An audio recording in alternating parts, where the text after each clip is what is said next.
Coach, just your general thoughts on a game like today and getting out to a huge first inning lead and keeping your team in there. Yeah, it's good to win. Impressed with the offense, especially coming out of the chutes and putting really good swings on balls. That was their Saturday starter that they started today, and we were able to knock them out in the first inning.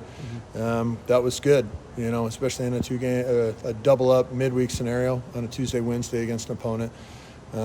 Really impressed again with Coach Martyr's offensive guys, and to be honest with you, really impressed with the work Coach Angier did with Rio Britton and with Christian Schifatelli. I mean, my goodness, to get those guys throwing the ball the way they're throwing the ball, very impressive. In a game like today, where you get up, by 9 runs after the first, how do you keep your team, trying to get those extra bases, going around second, hitting third hard, stuff like that? Well, that's the hardest thing is, and probably what we spent the most time in our post-game huddle about is, you get a chance to play the game, and you play the game from start to finish, until the game's over. And so, there should be one way you play, and regardless of the score, whether you're winning, losing, doesn't matter.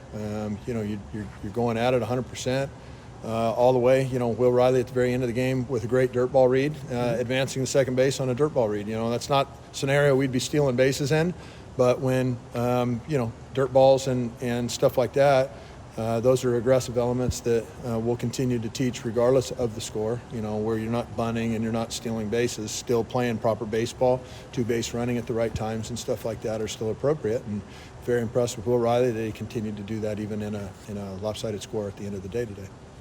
Hughes had some control problems early on. Just your takeaways on what went wrong for him today.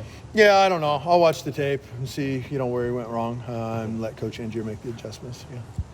In terms of 5 games in 6 days, when you lose your starter before the end of the second, how do you sort of approach your pitching staff moving forward? Well, we weren't going to have Hughes out there for that long or anybody out there that long anyways. We were going to just kind of have a lot of different pitchers go out there, and we will tomorrow as well. And so that really wasn't anything that should shake our plan whatsoever. And in terms of your plan, what is it moving forward for these 5 games in the 6 days short rest? Well, not a lot of short rest. We get a chance to play. A lot of the bullpen guys will get a chance to pitch, which is why we designed to, schedule these midweek games as to where all those guys in the bullpen can get out there on the mound and pitch, and stay sharp in the cases or try to get sharp in the cases where maybe somebody's not sharp. So that's what is beautiful about these midweek games is we get a chance to be able to have a lot of guys get in and see a lot of guys both pitching and offensively. Do you have a starter for tomorrow on the mound? I'm not sure. I haven't talked to Coach Angier yet about it. Schifatelli in his final pitch at 96 miles an hour, or at least that's what the video board said. With his increase in his tick-up in velocity this year, how do you think that's helped him overall? Well, his command, Coach Angier, credit to him. He's really worked with Christian very hard since he got here. And Christian's really come a long ways. If it was 96 at the end, he's even been better than that. Coach Angier deserves a lot of credit for the adjustments that Christian himself. I mean, ultimately it comes to the player to make the adjustments that a coach may suggest, but the two of them together clearly has been a good combination, and it was nice to see Christian have the success he's having. I mean, he threw the ball very, very well tonight. So did Rio. Going off of Rio, he finishes the game, final 3 innings.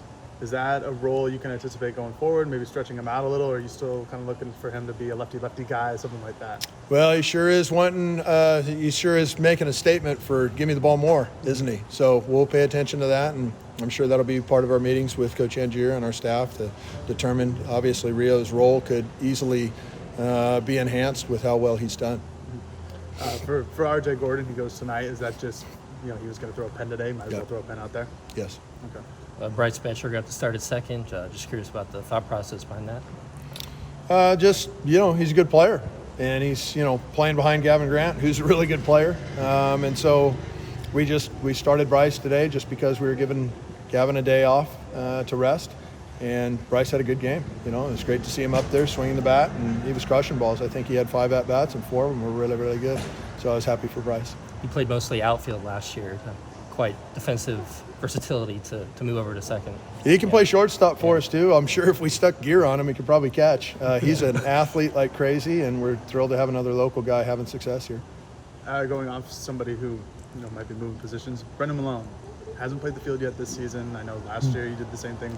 Kenny Novan didn't play the field too often. Seen him warming up at first and third. Is there a chance we see him play the field this season? Maybe sometime soon? Yeah, he's a good player. He's a really good player, and there's clearly a chance you could see him in the field. He was earlier on in the year, he was battling an injury that would just limit him to DH, and now he's 100%. He's healthy, and so that gives us options with him playing in the field as well. He was a high school shortstop, so he's an athletic kid. Got to do it. Any updates on Adam Meyer? No updates on Adam.